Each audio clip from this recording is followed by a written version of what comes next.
Hey everyone, it's Ben Hardy here, and in today's video we're going to be reviewing a Jeep Wrangler Black Ops Edition. Before we get in this video, I'm going to give a huge shout out and thank you to the Larich Miller Jeep Chrysler here in Sandy for giving me some time with this Wrangler. I'll include a link to the website in the description down below so you can check what they have currently. Also include a link to my car buying guide. Let's get into it.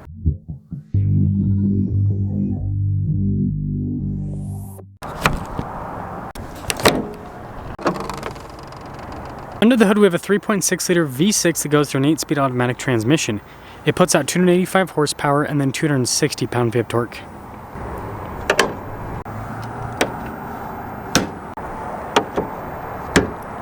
Now before we move forward with this review, I do want to mention if you want to see more videos just like this, then I recommend you subscribe because I post content every single day. Now this thing has a lot of lights. So first off, we've got these light pods here on the hood. Very interesting setup there. You can see you got a little snorkel there at the top. I'm guessing it's just a raised air intake, not like an actual snorkel. I'll check the sticker a little bit later. Now it looks like this is built off of a Willys. You can see how it's got the blacked out grill. And then we have even more lights here. Look at that. So many lights. There's another light pod down below. And you can see with the special bumper here. Light bar, if there wasn't enough lighting action. Looks like we got a winch as well. And so, yeah, it looks cool though. Now around the side here, our tire wheel setup is 37 by 12.5 by 18 in the front and in the rear. And you can see here with the tires, I mean, pretty dang aggressive overall. And I love the wheel design too, how it's all blacked out. It's a little star there in the center. But yeah, super knobby. And then you got the Fox shocks with this, of course, solid front axle. Jeep. It looks like they added a steering stabilizer there. You can see the Fox shock. And then yeah, here are those fender flares. And then you can see this here. This is where the power side steps pop out of. It's very interesting. And then we've got another shock here in the rear. See another little fender flare. And yeah, especially in the green.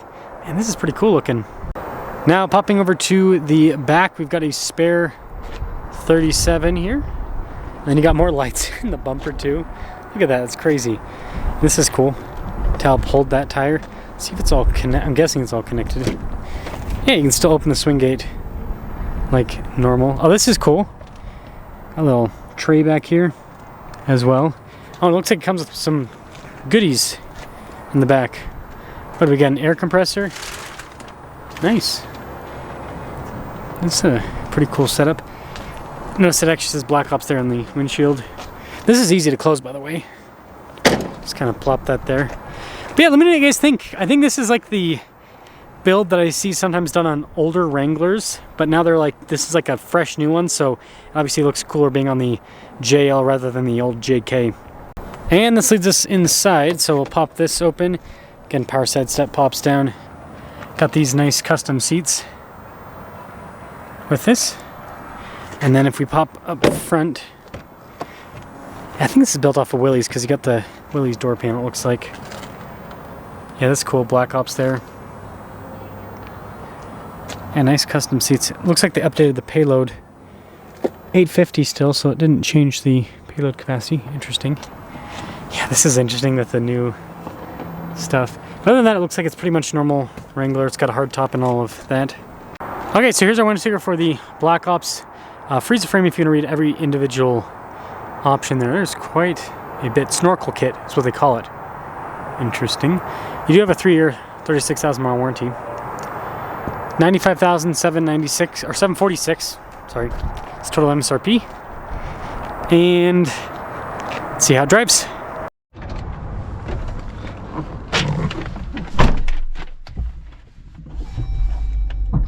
Well, let's talk about visibility before we set off. Here's visibility of the hood, both the mirrors.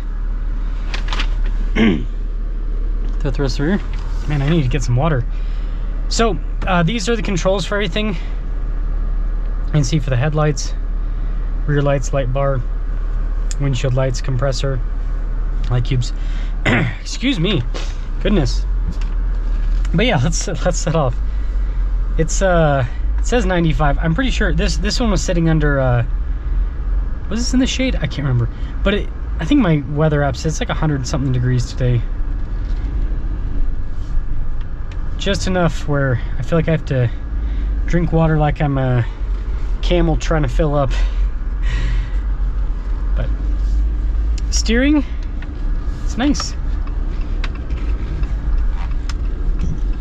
You know, with doing a steering stabilizer and everything, it helps that quite a bit when you go big with a Wrangler or a Gladiator.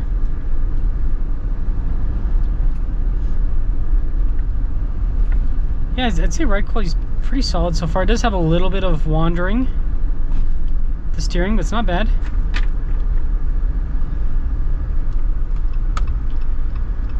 Braking doesn't feel too different from stock. Again, bigger tires can sometimes make the braking kind of wishy-washy. V6 seems to be able to move this pretty well.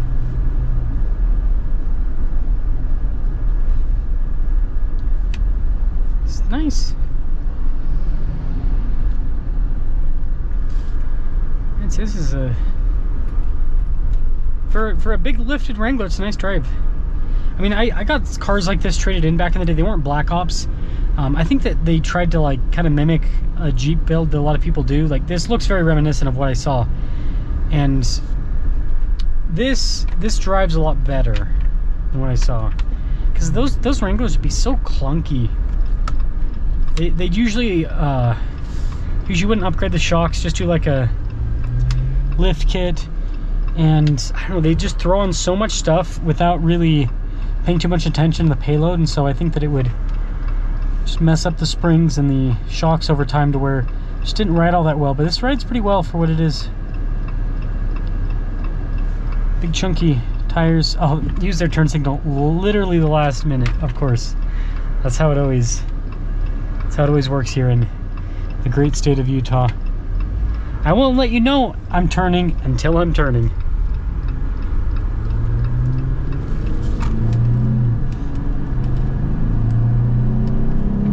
Not too bad. Oh, here we go. Another. Look at this. It's just like straight across the lanes. I feel like you gotta have like defensive driving. And I'll hear people in comments that'll be like, "Oh, my state's worst drivers." Nope. Utah is ranked. Look it up. Utah's ranked as having the worst drivers in the country. Nobody can beat bleached blondes spiked up on 600 milligrams of caffeine. Nobody can drive worse than them. Yeah, I mean, this isn't fast, but it gets up and moves.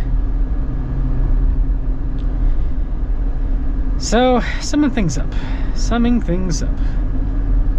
it's a pretty cool build. This is kind of like the... It's not a full-on brodozer because it doesn't have huge wheels. Like a true brodozer has, you know, like 22s. But this is like brodozer for Wrangler, right? Because if you're doing like a conservative build in a Wrangler, you're gonna be like, oh, stock wheels, you know, little bit of a lift, 37s, and that's it, right? It's your conservative Wrangler build. Get more ground clearance, get more sidewall on the tires. But yeah, with 2 million lights that could probably beat the sun in terms of brightness, and having so much tire and so little fender flare. Again, great for rock crawling. Obviously, great for rock crawling. It's gonna help out the angles. But still, it's got that brodozer Wrangler look. So let me know what you guys think about this. I think this is a pretty cool build overall. And you know, having a warranty on the build, I think that's got some solid value. But let me know what you think.